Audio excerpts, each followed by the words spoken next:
So hello everybody, thank you so much for joining us today, Kirsty and Bethan. And this is our sort of a suite of video podcasts that we've been doing for the Carers Project. So Pam and I have done a few with other people that we work closely with. So thank you so much for taking the time out to join us today. So maybe I guess it would be good practice to start off with some introductions, isn't it? So welcome Pam Khan, who's the coordinator for the Carer Star project. And welcome Bethan Phelps, whose role is that to manage the Dementia Connect service in the Cyntaf Morgannwg. And also Kirsty Morgan, who's the Dementia Adviser for the Alzheimer Society. So thank you so much for joining us. And maybe Bethan, if it would be a good place to start, if you could just tell us a little bit about the Alzheimer Society and what you do. Yeah, no problem. Hi, everybody. The Alzheimer Society is obviously a charity that supports people with a diagnosis of dementia. They are carers, their friends and family, and also we support people with memory difficulties as well, so we can support sort of getting a diagnosis of dementia as well. We deliver a variety of different services as an organisation to support people affected by dementia. In Cyntaf Morgannwg, which is the patch that Kirsty and I work in, we deliver a range of different services. And yeah, I don't know whether you want to go into that now, Shian, or whether you want to carry on. It'd be great if you could just say a little bit, Bethan, about, because you touched on the fact that you support people to get a diagnosis. What does that look like? What kind of help can people get with that? So that would be the support to get a diagnosis, and support when somebody has a diagnosis would mainly be our Dementia Adviser service, which is the provision of information and support, signposting, referring into other organisations and services that may be able to support.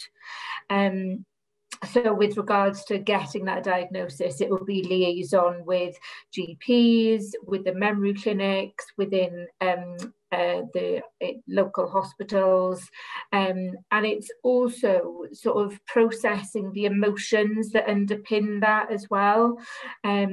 So, you know, our dementia advisors, Kirsty will be able to tell you a lot more than me about it, but they will be able to support with coping strategies and practical support with living with those memory difficulties as well. Yeah, because it can be a really difficult process for many families, isn't it? And in our family, my father-in-law, it's something that we went through. So having that support available is quite big for people, isn't it? You know, maybe Kirsty, are you able to tell us a little bit, because that is the role that you do? Maybe just tell us a little bit about the work that you do. Yeah, of course. Over the last couple of months during the pandemic, things have looked a little bit different for us as dementia advisors, because within my role, I provide support. It could be over the telephone, and the face-to-face support as well, you know, for the people whose needs are more complex, who may find it more difficult to communicate over the telephone. So it's been quite a big change for us not to be able to provide that face-to-face support, but the telephone support that we've been providing has been just as vital, you know, because the impact that the pandemic has had on people that's got a diagnosis of dementia has been phenomenal. You know, I've definitely seen in my role an increase in the support that I'm providing, and the difference in needs, you know, and the concerns that people have. The support that I've provided has been much more intense. Not that it wasn't before, but more so. I think the pandemic has just highlighted how much my role is needed, really. There's quite a small team that covers a large area. And yeah, it's just been, for me anyway, the importance of just being there, I think sometimes for people who's got dementia, someone to talk to, especially because caring roles have increased massively because of the closure of day centres. You know, respite is not readily available anymore, so it's just being there, I think, to try and help and support the carers to manage the best they can throughout this time until the services are back up and running. But yeah, it has been a change, but no change to me really, because same support that I did before, as well as now. Yes, I think as Kirsty said, you know, it's you know, you can't underestimate the importance of those phone calls and providing the support to the carers over the phone during this time. And it has been a lifeline for many people, isn't it, Pam? And I know that you found that in the work that you do with the carers that you work with. Absolutely, Sean. You know, I suppose in normal times, carers find it really difficult. You know, it's isolating for them at the best of times without sort of this COVID pandemic now. You know, it's really difficult. We've provided our service differently, obviously, because we can't visit the carers at their own home now like we normally would. So we provide in a telephone service, you know, where we give some emotional support or guidance or signpost to other organisations like Alzheimer's. And we do weekly WhatsApp sessions with a group, a peer support group, and that's gone particularly really well, you know, that they look forward to it every week, where we chat, share issues. We have a quiz. We do it every week because they look forward to it, and I think it really helps them, you know. Yeah, so it has been difficult. There has been no respite in terms of day centres.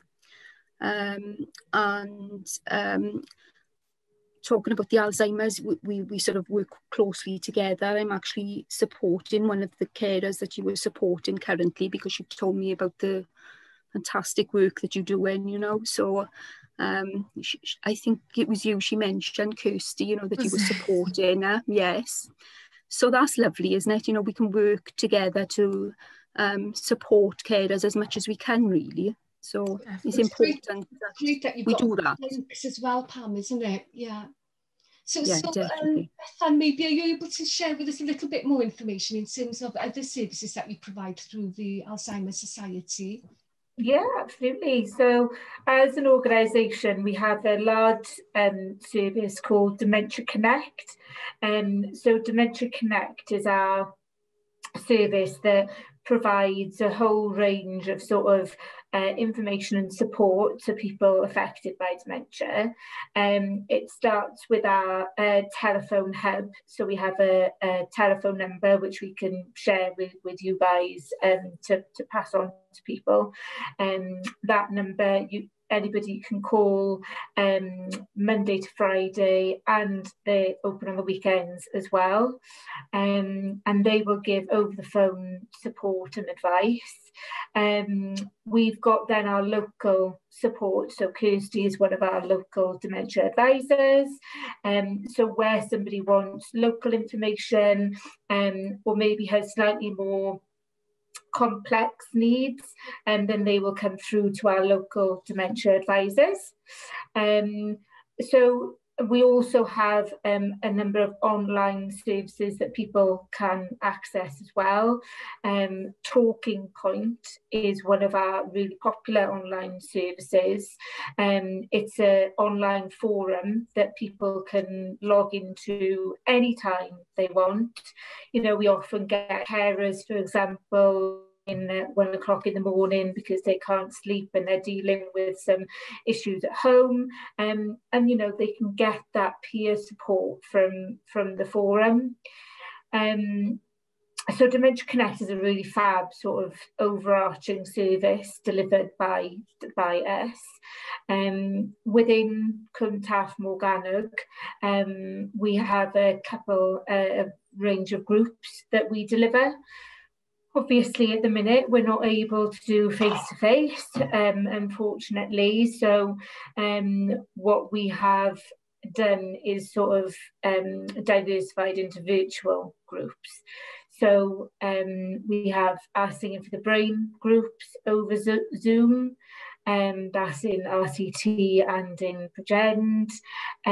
We have our activity groups also in Bridgend over Zoom, and in Merthyr we have our choir over Zoom as well. So there are ways that people can get together. I think in this ridiculously difficult time, it's so important for everybody to try to stick together as much as they can. And you know, our dementia advisors usually go out on home visits and see people face to face, but as Kirsty said, we're delivering telephone support now. You know, if people would like to have video calls, we're able to do that as well. So we're really just trying to provide as much to people at the minute as possible. That sounds great, and in particular the Zoom sessions, which enables people to continue with some of the support that they're accustomed to having, isn't it? Albeit in a different way, you know, online. But do you find that those sessions are quite popular, Bethan? Yeah, we are finding that more and more people are logging into those sessions, and I think that, you know, particularly with music, we've got quite a number of different sessions that are focused around music. And you know, whether you've got a diagnosis of dementia, whether you haven't, whether, you know, you're a healthcare professional, whoever you are, music always just uplifts you.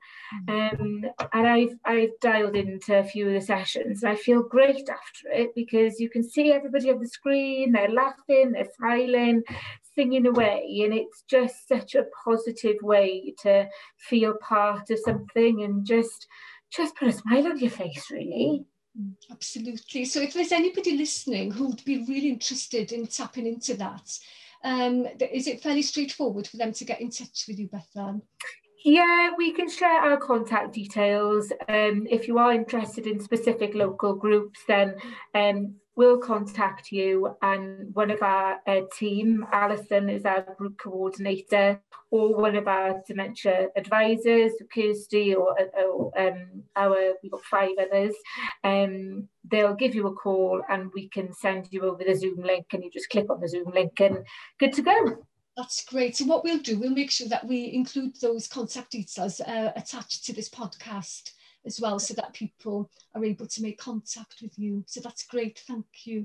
And the other thing it might be useful for us just to share some information around is your other service called CRISP, Carers Information and Support Programme. Does either of you want to just share a little bit of information about that? Yeah, yeah, that's fine. I'm the one of the facilitators for the CRISP course, which we've just started doing over Zoom, because they used to be face-to-face. We used to run them twice a year, but we have started running them over Zoom now, which is fantastic for carers to still have access to this course.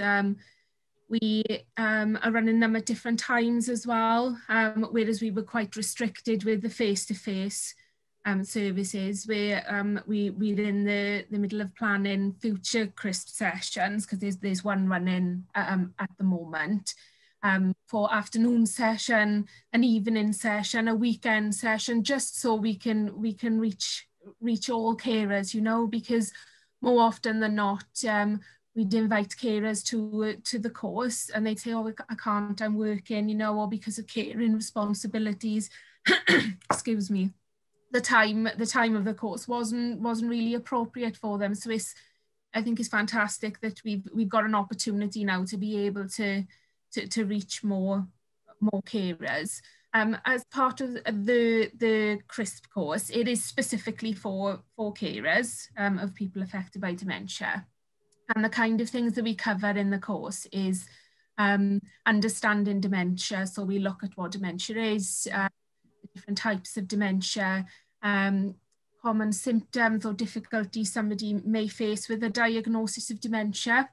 So the first 2 sessions really we'll go through that. The third session then is finance and legal matters, where we will look at different things like benefits that they may be entitled to, advanced statements, that's the word I was looking for, and lasting power of attorney. So those kind of things we look at in session 3. And session 4 then is carer specific. So it's about carers coping day to day, you know, and the importance of them looking after themselves. So it is a really good course, and I think the feedback that I've received from delivering the courses is that maybe it's not so much about the information that we provide, because there's lots of information that is available on dementia, you know.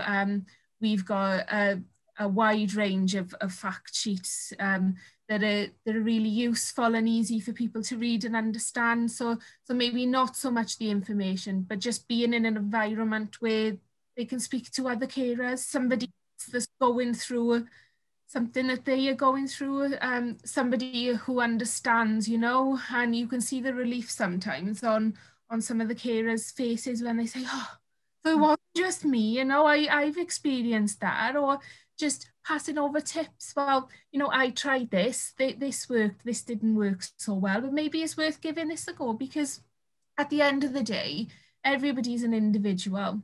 You know, we can say, yes, this is Alzheimer's disease, these are the symptoms you're going to experience, because there are common symptoms, but everybody is different. You know, what works for one person may not necessarily work for another person. So it's a bit of trial and error, you know, finding things that work. And I think that's what the group is really great for, you know, for people to have that opportunity to say, well, this worked, this didn't, you know, just to have those conversations. So I personally think is a really good course for carers to attend. And hopefully... It sounds fantastic, doesn't it? Because as you say, sharing their stories and their journey, that we underestimate how important that is and how much it helps an individual, isn't it, you know? Definitely. When a person first gets that diagnosis is scary, because, you know, perhaps they've never come across it before with anyone else. So